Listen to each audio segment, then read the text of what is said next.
रामकृष्ण हरी माऊली. मी अक्षय टाक पुन्हा एकदा भक्तीच्या गाभाऱ्यात तुमचं मनापासून स्वागत करतो झी टॉकीजवरील तुमच्या आमच्या लाडक्या कार्यक्रमात. गजर कीर्तनाचा सोहळा आनंदाचा स्पेशल पार्टनर गोपुरम कुंकू आणि हळदी पावडर. माऊली, बघता बघता 10 दिवस कसे गेले ते काही कळलंच नाही. गणपती बाप्पा आले पण आणि चालले पण. हे किती लवकर घडून गेलं असं वाटतं माऊली. या 10 दिवसात मी चौकातल्या मंडळात गेलो, प्रत्येकांच्या घरातले गणपती बाप्पा बघितले, सगळ्या ठिकाणी जाऊन दर्शन घेतलं. प्रत्येक ठिकाणी मला वेगवेगळी ऊर्जा मिळाली. प्रत्येक ठिकाणी एकच गणपती बाप्पा, तरीही त्यांचे वेगवेगळे रूपं मला दिसले. कोणाच्या घरी वक्रतुंडाच्या रूपात मला दिसले, कोणाच्या घरी एकदंताच्या रूपात दिसली, कोणाच्या घरी बासरी हातात घेऊन कृष्ण पिंगाक्षाच्या रूपात दिसली, कोणाच्या घरी तर गजवक्रासारखे विराजमान झालेले मला गणपती बाप्पा दिसले. कुठे कुठे मला ते लंबोदराप्रमाणे दिसले. लंबोदरासारखं नैवेद्याची आरास, मोदकांची आरास खाताना मला गणपती बाप्पा दिसले. तर जिथे गरज पडेल तिथे विकट रूप धारण करून विघ्नराजेंद्राप्रमाणे भक्तांची मदत करत होते. कुठे कुठे गणपती बाप्पा मला धूम्रवर्णाच्या रूपात दिसले, तर कुठे कुठे कपाळावर चंद्र घेऊन भालचंद्राच्या रूपात दिसले. गणपती, गजानन, एकदंत असे कित्येक रूपं मी बघितले गणपती बाप्पाचे ह्या दिवसात. माऊली, आज गणपती बाप्पा 10 दिवस झाल्यानंतर निघून जाणार आहेत. पण माऊली, आपल्या मनातून गणपती बाप्पा कधीच जाणार नाही. माऊली, गणपती बाप्पाच्या आगमनाचा जेवढा आनंद असतो तेवढाच आनंद विसर्जनाच्या वेळीसुद्धा भक्तांच्या चेहऱ्यावर दिसतो. गणपती बाप्पाला विसर्जन केल्यानंतर माऊली ते दुःखी होतात. त्यांना वाटतं गणपती बाप्पा आपल्यातून निघून गेले की काय, पण तसं नसतं. तेवढ्याच उत्साहाने ते गणपती बाप्पाला पुढच्या वर्षीसुद्धा बोलवत असतात. ते म्हणत असतात, गणपती बाप्पा मोरया, पुढच्या वर्षी लवकर या. माऊली, हा उत्साह सगळ्यांमध्ये असतो, छोट्या छोट्या मुलांमध्ये पण असतो. एक लहान मुलगा तो बोबडं बोलायचा थोडं थोडं, तसा मला दिसला तोही ओरडत होता मिरवणुकीमध्ये, गणपती बाप्पा मोया, गणपती बाप्पा मोया. हा जो बोबड्या बोबड्या बोलामध्ये तो गणपती बाप्पाची आठवण करत होता, गणपती बाप्पाला निरोप देत होता. माऊली, त्याला काय माहिती गणपती बाप्पा कोण आहे, गणपती बाप्पाने त्याला काय आशीर्वाद दिलाय हे तरी त्याला माहिती आहे का? तरीसुद्धा त्याच्या चेहऱ्यामध्ये मला गणपती बाप्पाबद्दल निरागस प्रेम दिसलं. मग माऊली, गणपती बाप्पासुद्धा आपल्यावर असंच निरागस प्रेम करतो, पण आपल्या भक्तीमध्ये ती निरागसता पाहिजे. माऊली, फळाच्या अपेक्षेने भक्ती करू नका. गणपती बाप्पावरच्या प्रेमाने तुम्ही गणपती बाप्पाची भक्ती करा. नक्कीच लवकर गणपती बाप्पा पुढच्या वर्षीसुद्धा येईल आणि आपल्याला आशीर्वाद देईल. गणपती बाप्पाला असंच मनात ठेवण्यासाठी आपल्याला आजसुद्धा गणपती बाप्पाची कथा ऐकायची आहे. आपल्याला श्री गणेश पुराण कथा ऐकण्यासाठी झी टॉकीजच्या सभा मंडपात जायचं आहे. त्यासाठी आपल्यासोबत असणार आहेत सुश्री रामप्रिया श्रीजी. पुंडलिक वरदा हरी विठ्ठल, श्री ज्ञानदेव तुकाराम, पंढरीनाथ भगवान की जय.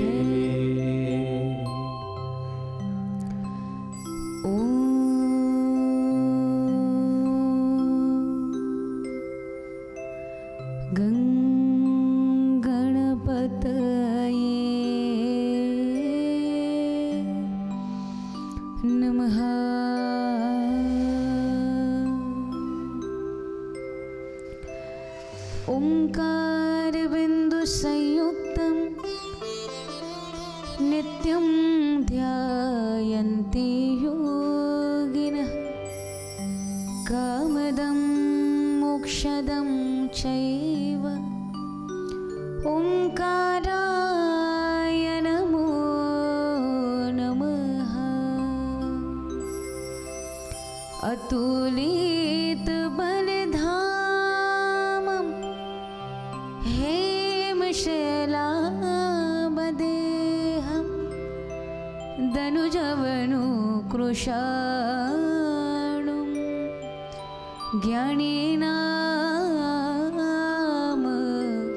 अग्रगण्यं, सकलगुणनिधानं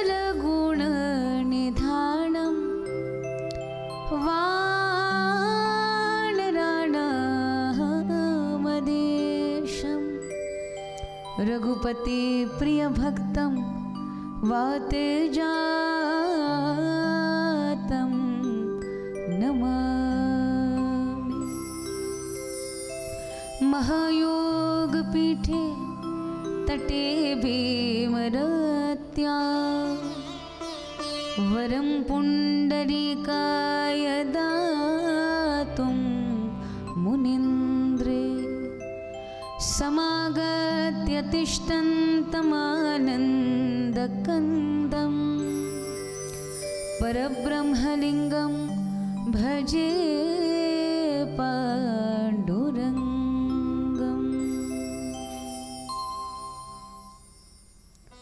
मंगलमूर्ती, वरदविनायक, सिद्धिविनायक, सिद्धेश्वर, मंगल करणारे, अमंगलाला दूर करणारे, सुख करता, दुःख हरता असे भगवान श्री गणेश.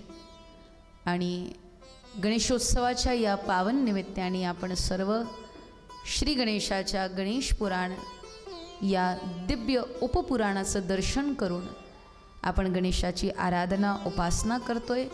आणि आज या शृंखलेचा हा शेवटचा भाग. आज बाप्पांना आपण सर्व विदाई देणार. तत्पूर्वी आपल्या आस्थेनी, आपल्या श्रद्धेनी आणि मनाने एकाग्र भावनेने आपण सर्व पहिले गणपती महाराजांचं आवाहन करू, वंदन करू, अभिवादन करू आणि आजच्या सत्राला आपण प्रारंभ करू.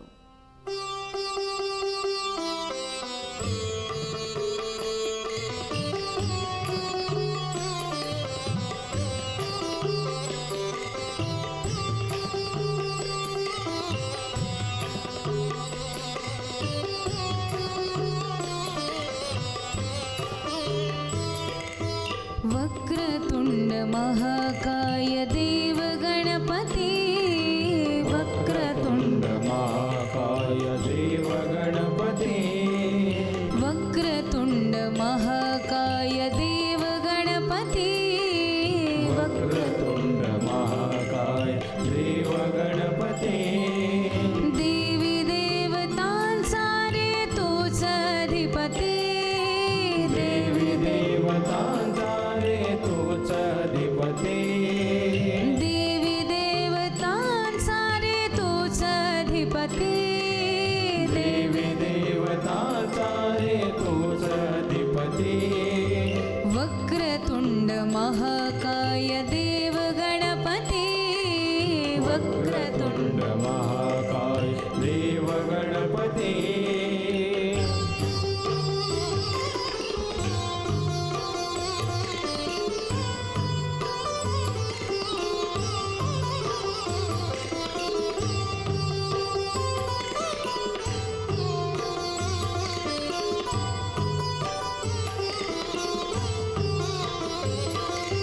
मोरगाव मोरेश्वर सिद्धटेक सिद्धेश्वर, मोरगाव मोरेश्वर सिद्धटेक सिद्धेश्वर, मोरगाव मोरेश्वर सिद्धटेक सिद्धेश्वर, मोरगाव मोरेश्वर सिद्धटेक सिद्धेश्वर. वक्रतुंड महाकाय देव गणपती, वक्रतुंड महाकाय देव गणपती, वक्रतुंड महाकाय देव गणपती.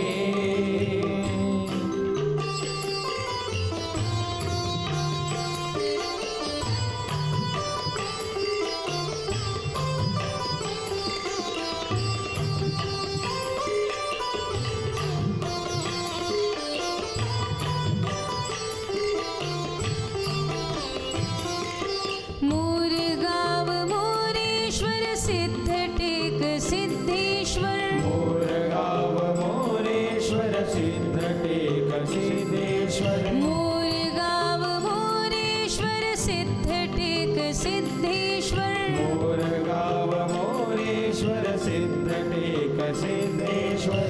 वक्रतुंड महाकाय देव गणपती, वक्रतुंड महाकाय देव गणपती, देव गणपती, देव गणपती, देव गणपती, देव गणपती. वक्रतुंड महाकाय देव गणपती, वक्रतुंड महाकाय देव गणपती.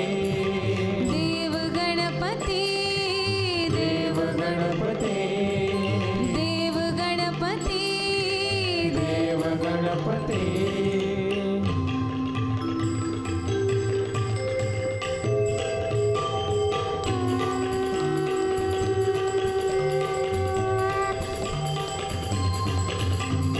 मोरया मोरया मंगलमूर्ती मोरया मोरया मोरया मंगलमूर्ती मोरया मोरया मोरया गणपती बाप्पा मोरया मोरया मोरया गणपती बाप्पा मोरया मोरया मोरया बल्लाळेश्वर मोरया मोरया मोरया बल्लाळेश्वर मोरया मोरया मोरया वरदविनायक मोरया मोरया मोरया वरदविनायक मोरया मोरया मोरया मंगलमूर्ती मोरया मोरया मोरया मंगलमूर्ती मोरया मोरया मोरया अष्टविनायक मोरया मोरया मोरया अष्टविनायक मोरया मोरया मोरया मंगलमूर्ती मोरया मोरया मोरया गणपती बाप्पा मोरया मोरया मोरया मंगलमूर्ती मोरया मोरया मोरया गणपती बाप्पा मोरया मोरया मंगलमूर्ती मोरया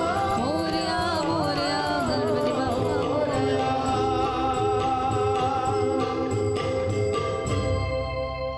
परमंगलमयी परात्पर अखिलेश्वर अखिल ब्रह्मांड के नायक जगत के आधार राजाधिराज योगीराज ओमकार स्वरूप विघ्नहरण मंगलकरण अशी मंगलमूर्ती म्हणजे भगवान श्री गणेश आणि गणपती बाप्पांच्या वाङ्मय स्वरूपाच्या रूपाने आपणा सर्वांच्या मध्ये विराजमान असलेलं हे श्री गणेश महापुराण ज्याच्या माध्यमातून यथामती यथाबुद्धी आपण आपल्या लाडक्या देवबाप्पांची आराधना उपासना करतोय आणि आपल्या देवबाप्पाला प्रसन्न करण्याचा एक विनम्र प्रयत्न आपण सर्व इथे मागील काही दिवसापासून करतोय.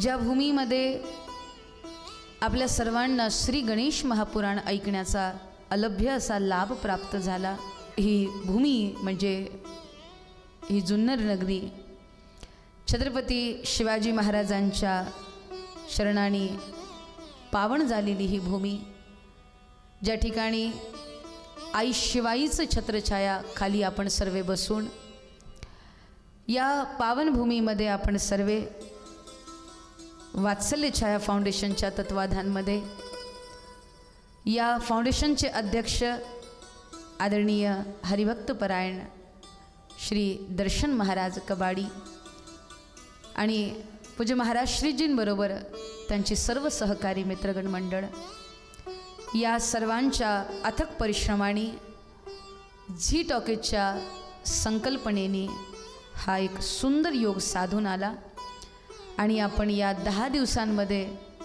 गणेश पुराणाच्या माध्यमातून आपण बाप्पांची उपासना केली. आज आपण सर्वांना या कथेला विश्रामाकडे घेऊन जायचं आहे. हरी अनंत हरी कथा अनंता. देवाच्या कथेला कधीच विराम लागत नसतो. विराम म्हणजे पूर्णता.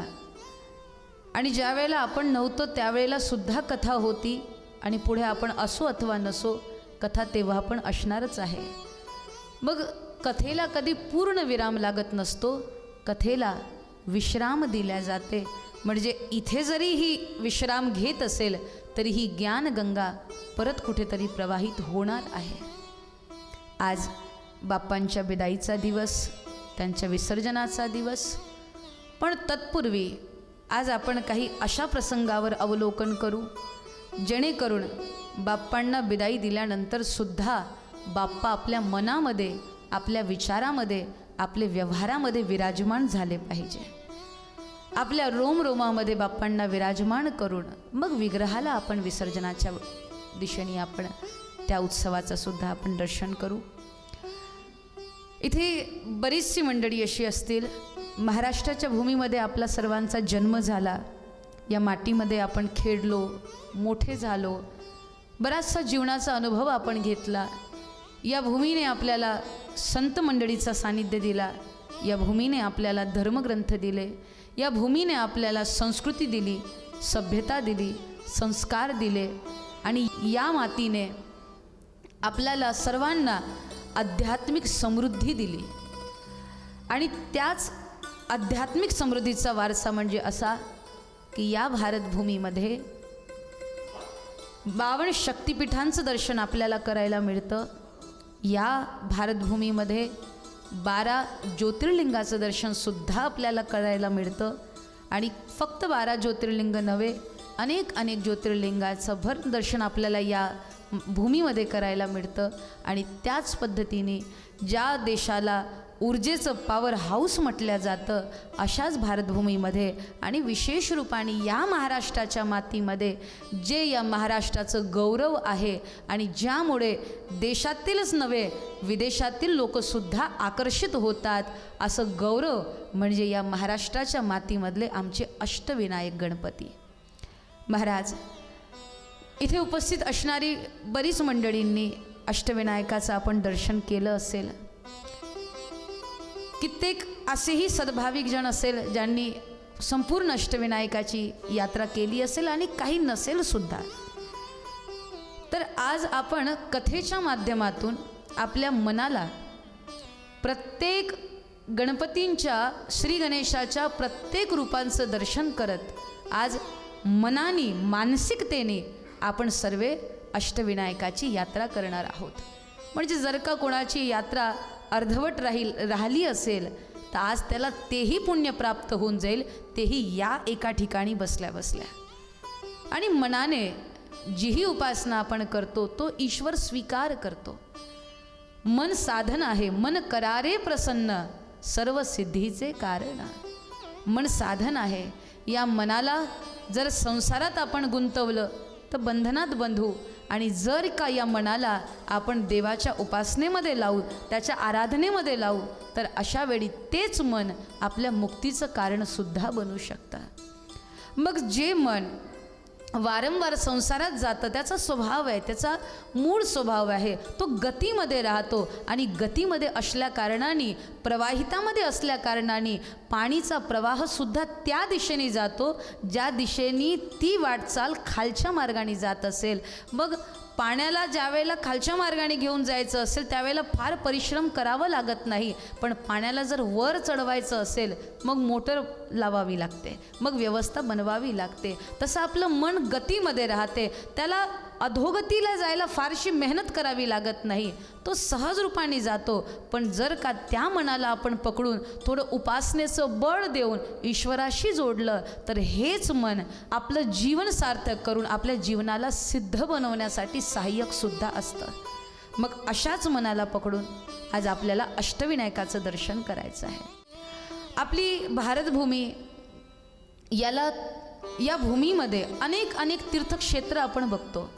म्हणजे अयोध्या असो, श्रीधाम वृंदावन असो, श्री नैमिषारण्याची भूमी असो, अथवा पंढरीनाथ पांडुरंग परमात्मा ज्या ठिकाणी 28 युगांपासून उभे आहेत अशी ती पंढरी असो, ती दिव्यभूमी असो, माऊलींची ज्ञानभूमी म्हणजे आळंदी ग्राम, या सर्व तीर्थक्षेत्री जर आपण बघितलं, हे तीर्थक्षेत्रांनी नटलेला आपला हा भारत देश आहे महाराज. आणि ज्या वेळेला आपण तीर्थभूमीमध्ये जातो त्यावेळेला तीर्थभूमीमध्ये जाण्याचा हेतू, इथे तर आपण मनाने यात्रा करतोय, पण पुढे जेव्हा केव्हा आपण तीर्थक्षेत्री जाऊ त्यावेळेला एका गोष्टीकडे मात्र लक्ष ठेवायला पाहिजे की ज्यावेळी आपण तीर्थक्षेत्री जातो, आपल्या तीर्थक्षेत्री जाण्याचा हेतू हा म्हणजे केवळ आणि केवळ भजन असलं पाहिजे. बरीच मंडळी तीर्थभूमीला जातात, तीर्थक्षेत्री जातात, पण फिरायसाठी, मनोरंजनासाठी. तीर्थभूमी हे मनोरंजनाचं साधन नव्हे. जगामध्ये आणखी बरीच अशी स्थाने आहेत की ज्या ठिकाणी तुम्ही परिवाराबरोबर जा, पिकनिकसाठी जा, तुम्ही मनोरंजनासाठी जा, पण ज्यावेळी तुम्ही तीर्थक्षेत्री जात असाल त्यावेळेला तुमचा जाण्याचा हेतू केवळ आणि केवळ दर्शन असलं पाहिजे आणि श्रवण कीर्तन संतांचा सानिध्य याच अनुषंगाने आपण तीर्थक्षेत्री जायला पाहिजे. कारण तीर्थक्षेत्री प्रत्येक कर्माचं फळ हे 10 पटीने मिळत असतं. म्हणजे जर का आपण तीर्थक्षेत्री जाऊन सत्कर्म केली तर त्याचं फळ आपल्याला 10 पटीने मिळेल.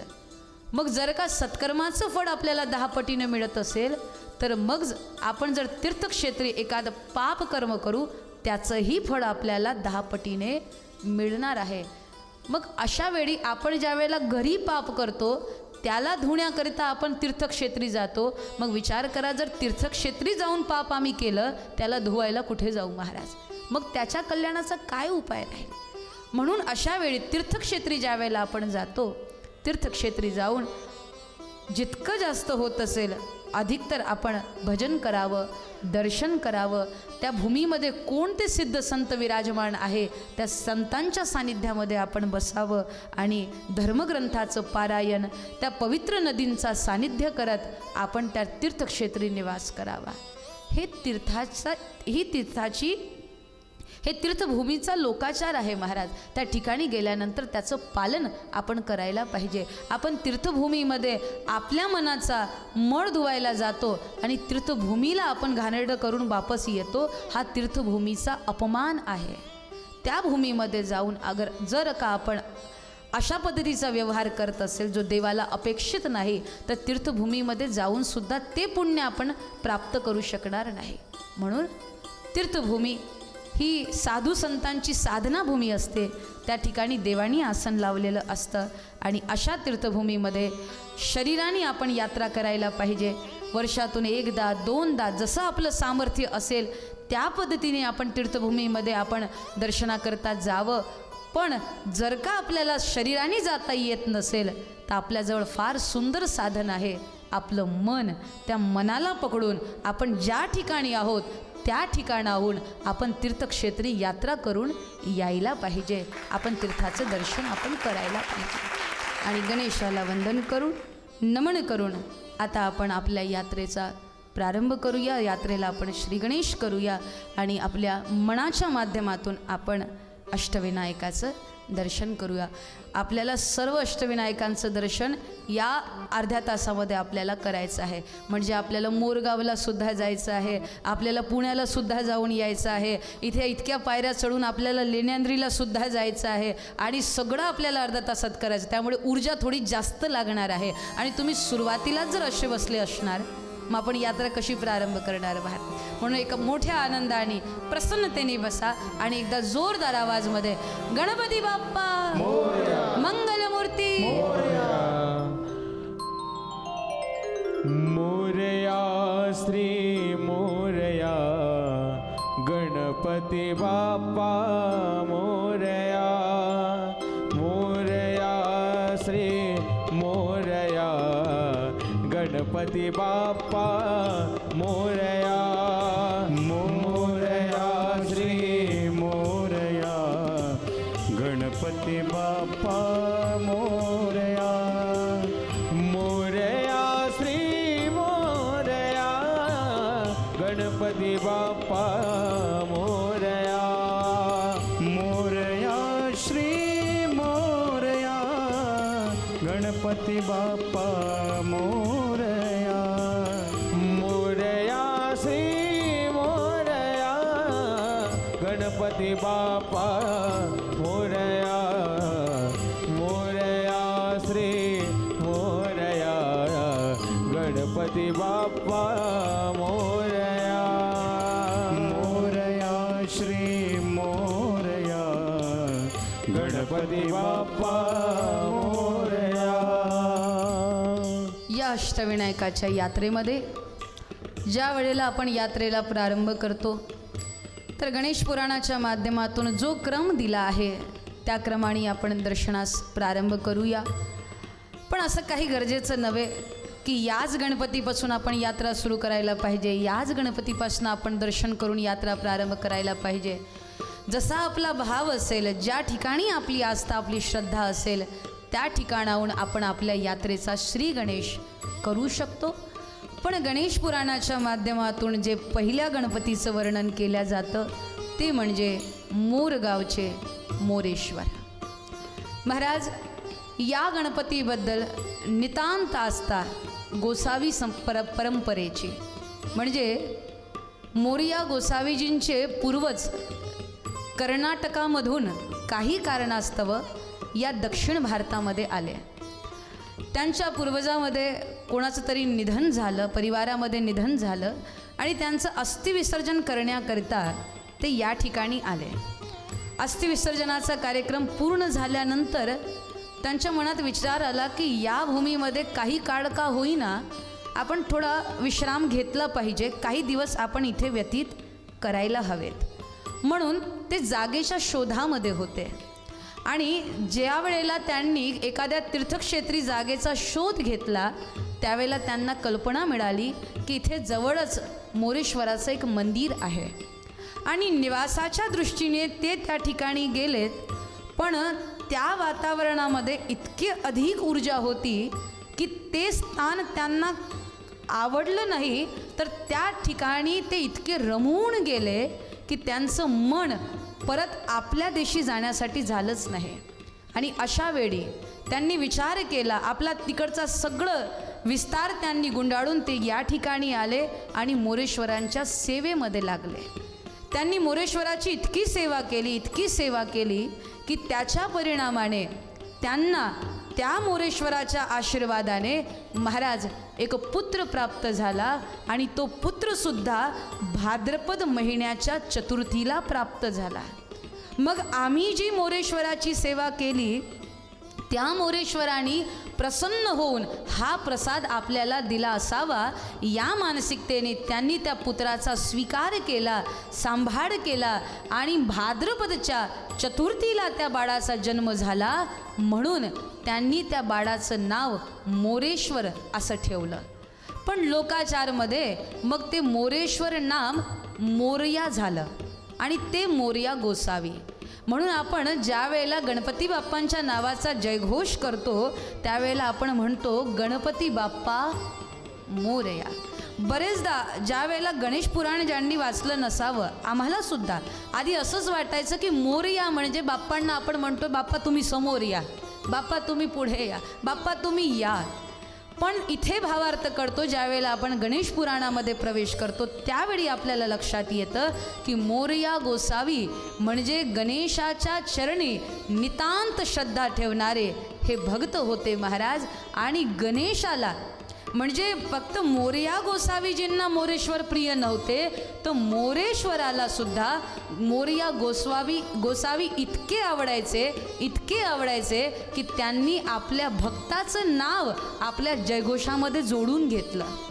ही भक्तीची सार्थकता मानल्या जाते महाराज की ज्या वेळेला भक्त आपल्या ईश्वराचं भजन करतो आणि ज्या वेळेला भक्त आपल्या देवाचं आपल्या भगवंताचं भजन करतो त्यावेळेला ती भक्तीची साधारण अवस्था असते. म्हणजे एक उपासक आहे तो आपल्या इष्टाला, आपल्या इष्टदेवाला, आपल्या देवाला, आपल्या भगवंताला स्मरण करतो, ही भक्तीची साधारण अवस्था आहे. पण भक्तीचा गौरी शिखर त्याला म्हटलं जातं की ज्या देवाचं आपण स्मरण करतो तो देव त्या भक्ताला जर आठवण करत असेल तर याला भक्तीचा गौरी शिखर असं मानलं जातं. आणि मोरया गोसावीजींच्या जीवनामध्ये ते सफल झालं, ते जीवन त्यांचं सार्थक झालं. कारण ते मोरेश्वराचं चिंतन करत होते, पण इथे मोरेश्वर आपल्या मोरया गोसावी या भक्ताचं चिंतन करायचे आणि त्याचमुळे गणपती बाप्पांनी त्यांचं नाव हे आपल्या जयघोषामध्ये इथे जोडून घेतलं. आणि ते मोरया गोसावी त्यांच्या पूर्ण परंपरेने मोरेश्वरांची सेवा केली महाराज. असे ते मोरेश्वर त्यांचा प्राकट्य जो झाला तो म्हणजे सिंधू दैत्याचा वध करण्याकरिता. श्री गणेशाचे अनेक अवतार झाले आणि त्या अनेक अवतारामध्ये हा जो अवतार आहे हा गणेशाचा पहिला अवतार असं मानलं जातं. म्हणजे सिंधू दैत्याने जो उपद्रव घातला, सिंधू दैत्याने जो धर्मावर प्रहार केला, त्या धर्माच्या रक्षणाकरता जो श्री गणेशाने वचन आपल्या भक्ताला दिलं होतं की यदा यदा ही धर्मस्य ग्लानिर्भवती भारत, की ज्या ज्या वेळेला धर्माची ग्लानी होईल, समाजाची हानी होईल, त्यावेळेला धर्मरक्षणाकरता मी कुठल्या न कुठल्या रूपामध्ये प्रकट होईल. आणि त्या वचनाच्या पूर्तीकरता श्री गणेश त्या सिंधू दैत्याचा वध व्हावा म्हणून इथे श्री गणेश मयुरेश्वराच्या रूपाने मोरेश्वराच्या रूपाने प्रकट झाले आणि त्या मोरेश्वराला प्रकट करण्यासाठी स्वतः सांब सदाशिवानी तपस्या केली महाराज. म्हणजे माता पार्वती आणि भगवान महादेव या शिव आणि शिवा महादेव आणि महादेवी यांनी तपस्या केली आणि ज्या ठिकाणी यांनी तपस्या केली पुत्रप्राप्तीसाठी ती भूमी म्हणजे महाराष्ट्राची भूमी. ती भूमी ही दक्षिण भारताची भूमी आणि या ठिकाणी महाराज माता पार्वती आणि भगवान शिवानी तपस्या केली आणि त्यांच्या तपस्याच्या बळावर प्रसन्न होऊन तो ओंकार स्वरूप ते श्री गणेश महाराज त्यांच्या पुत्राच्या रूपाने प्रकट झाले आणि ज्या वेळेला प्रकट झाले त्यावेळेला प्रसन्नतेने महाराज त्या पुत्रास त्यांनी वाहन समर्पित केलं ते म्हणजे मयुराचं. इथे मोरेश्वराचं वाहन मयुराचं आहे आणि त्यांना सिंधू दैत्याचा वध करायचा आहे. आणि मयूर हे वाहन असं आहे की जे तिन्ही अवस्थेमध्ये आपली सहायता करते. म्हणजे जर का वायुदल असेल म्हणजे आकाशमार्गाने जर यात्रा करणारे असतील तर त्यांच्यासोबत सुद्धा मयुरावर बसून युद्ध करता येतं.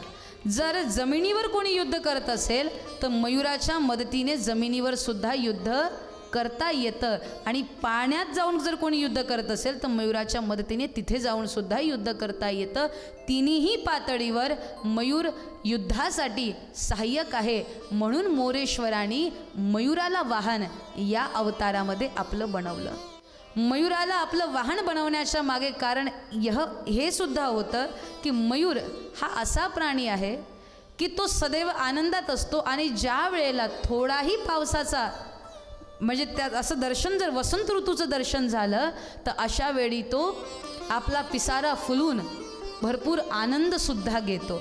म्हणजे जीवनामध्ये संघर्ष करते वेळी जर कधी आपल्याला थोडा वेळ मिळाला तर आपल्याला उत्सवसुद्धा मनवता आलं पाहिजे, आनंदाने जगतासुद्धा आलं पाहिजे. इतकी सगळी प्रेरणा ते वाहन मयूर देतं. म्हणून या ठिकाणी ज्यावेळेला गणपती महाराज प्रकट झाले त्यांनी मयुराला आपलं वाहन बनवलं आणि त्या मयुरावर विराजमान होऊन हे मोरेश्वर सर्व सेना घेऊन महाराज उत्तरेस गेले आणि उत्तरेस जाऊन ब्रह्मदेवांच्या पुत्रीबरोबर विवाह करायचा आहे सिद्धी आणि बुद्धीबरोबर. या अनुषंगाने ते वराड घेऊन, पण ती नुसती वराड नव्हती, ती सिंधू दैत्याचा वध करणारी सेना तयार करून महाराज ते निघाले आणि त्या ठिकाणी संपूर्ण सेना घेऊन ते उत्तरेस गेले आणि उत्तरेस जाऊन त्यांनी आपल्या बळावर आपल्या सामर्थ्याने जगामध्ये धर्माची स्थापना करण्यासाठी श्री गणेशांनी त्या ठिकाणी त्या सिंधू दैत्याचा वध केला आणि सिंधू दैत्याचा वध केल्यानंतर त्याच्या रक्ताने ज्या वेळेला महाराज श्री गणेशाचं शरीर माखल्या गेलं आणि गणेशाचं रूप हे लाल रंगाचं झालं. म्हणून अष्टविनायकामध्ये जितकेही गणपतीचं दर्शन आपण करतो ते सगळे गणपती रक्तवर्णाचे म्हणजे सगळ्यांना शेंदूर चढवल्या जातं. या सिंधू दैत्याचा वध केल्यामुळे श्री गणेशाच्या शरीरावर त्या रक्तवर्णाचा आवरण चढलं आणि म्हणून गणेशाला लाल रंगाचं पुष्प हे आवडतीचं आहे आणि म्हणून गणेशाला सिंदूर चढवला जातो. सिंधू दैत्याचा वध केला सिंदूर वदना तुझला नमितो असं सुद्धा आपण गातो. त्या सिंधू दैत्याचा वध केला आणि वध केल्यानंतर हे गणपती जे माता पार्वतीने भगवान महादेवांच्या तपस्येने प्रकट झाले ते जगामध्ये मयुरावर बसले असल्या कारणाने महाराज ते मोरेश्वर म्हणून प्रसिद्ध झाले. एकदा जोरदार जयकार लावून आपण दर्शन करूया. बोलिए मोरेश्वर गणपती महाराज की जय हो. मोरेश्वराय श्री मोरेश्वराय गणपती बाप्पा मोरया. मयुरेश्वरा श्री मोरेश्वराय गणपती बाप्पा मोरया. मयुरेश्वराय श्री मोरेश्वराय गणपती बाप्पा मोरया. मयुरेश्वराय श्री मयुरेश्वराय गणपती बाप्पा मोरया. मोरया श्री मोरया गणपती बाप्पा मोरया. मोरया श्री मोरया गणपती बाप्पा मोरया. अष्टविनायकापैकी हा पहिला गणपती महाराज मोरगावचे श्री मोरेश्वर. सर्वजण दर्शनाकरता उभे आहात ना, म्हणजे दर्शन झालं ना सर्वांचं. हां, तर पहिल्या अष्टविनायकाला वंदन करून मोरगावच्या मोरेश्वरांना वंदन करून आपण आता दुसऱ्या गणपतीच्या दर्शनाकरता जाऊया. आता ते गणपती कुठले आपल्या सर्वांच्या मतीमध्ये आपल्या सामर्थ्यानुसार आपण सगळे जाणून घेत असाल की आपण आता दुसऱ्या कुठल्या गणपतीच्या दर्शनाकरता जातो आहे. ते गणेशसुद्धा प्रकट झाले तर याच दक्षिण भारताच्या भूमीमध्ये. महाराज शांताकारम भुजगशयनम या रूपामध्ये ज्या वेळेला भगवान विष्णू विश्राम करत होते आणि त्यावेळेला ज्या वेळेला ते विश्रांतीच्या अवस्थेमध्ये गेले त्यावेळेला भगवान नारायणाच्या कानामधून 2 दैत्याचा जन्म झाला. त्यांचं नाव म्हणजे मधु आणि कैटभ. या दोन्ही राक्षसांनी महाराज जन्म घेतल्यानंतर घोर तपस्या केली आणि आपल्या तपस्येच्या बळावर त्यांनी ब्रह्मदेवांना प्रसन्न केलं. तपस्येच्या बाबतीमध्ये जर आपण बघितलं तर राक्षसगणांची जी उत्कंठता असते ती अगदी तीव्र असते महाराज. म्हणजे आपल्याला जर थोडी साधना करायची असेल तर आपलं सामर्थ्य कुठेतरी मंद पडतं, पण राक्षसगण ज्या वेळेला तपस्या करतात त्यावेळेला फार कठोर तपस्या करतात. मग अशा वेळी देवी देवतांना इच्छा नसताना सुद्धा त्यांच्या तपस्येला बघून त्यांना वर द्यावं लागतं. अशा वेळी जेव्हा मधु आणि कैटभानी तपस्या केली आणि ब्रह्मदेव त्यांच्यासमोर प्रकट झाले, त्यांनी ब्रह्मदेवांना वर मागितलं. ब्रह्मदेव म्हणाले, तुमच्या तपस्येने मी प्रसन्न आहो, जे तुम्ही मागाल ते मी द्यायला तयार आहे.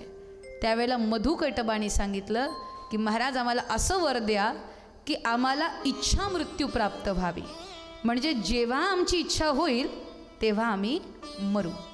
आता व्यक्तीच्या मनामध्ये नेहमी मृत्यूची भीती असते महाराज. या जगामध्ये कोणालाच मरायचं नसतं.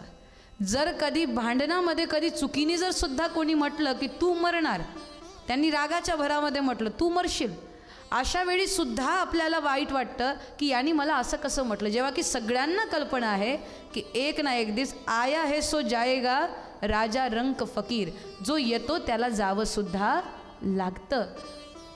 पण आपण या घटनेला स्वीकार करत नाही आहे आणि जो मृत्यूचा स्वीकार करत नाही तोच मधु कैटभ.